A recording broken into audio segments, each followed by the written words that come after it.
La laguna de las almas oscuras. En un remoto rincón del mundo, escondida entre montañas sombrías, se encontraba la laguna de las almas oscuras.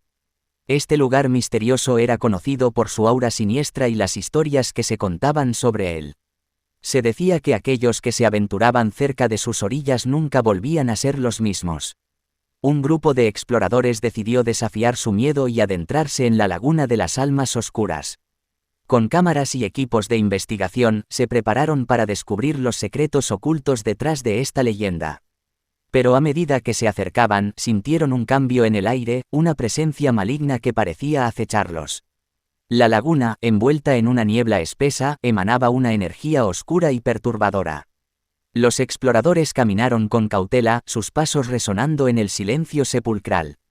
A medida que se adentraban más, comenzaron a ver destellos de ojos brillantes y escuchar susurros inquietantes que parecían venir de todas direcciones. De repente, la niebla se disipó y reveló la verdadera naturaleza de la laguna de las almas oscuras. Las aguas eran negras como el alquitrán y parecían retorcerse con una vida propia. De su superficie emergieron criaturas deformes y retorcidas con ojos rojos llenos de malicia. Eran las almas atrapadas en la laguna, desesperadas por encontrar una salida. Los exploradores quedaron petrificados por el horror que presenciaron.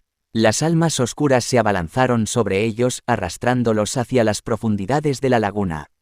Gritos desgarradores resonaron en el aire mientras luchaban por su vida, pero sus esfuerzos eran en vano.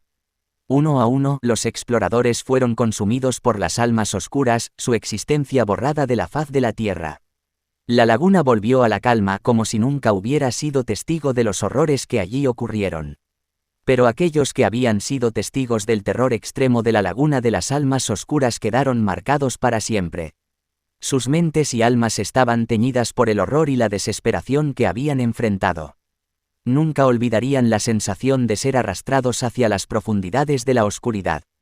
La laguna de las almas oscuras es una historia de terror extremo que nos sumerge en el enfrentamiento con lo sobrenatural y las fuerzas malignas que acechan en los lugares más oscuros. Nos recuerda que hay lugares en el mundo que albergan secretos oscuros y que desafiarlos puede tener consecuencias mortales. Es un recordatorio de que debemos tener cuidado con lo que buscamos y estar dispuestos a enfrentar las consecuencias de nuestras acciones.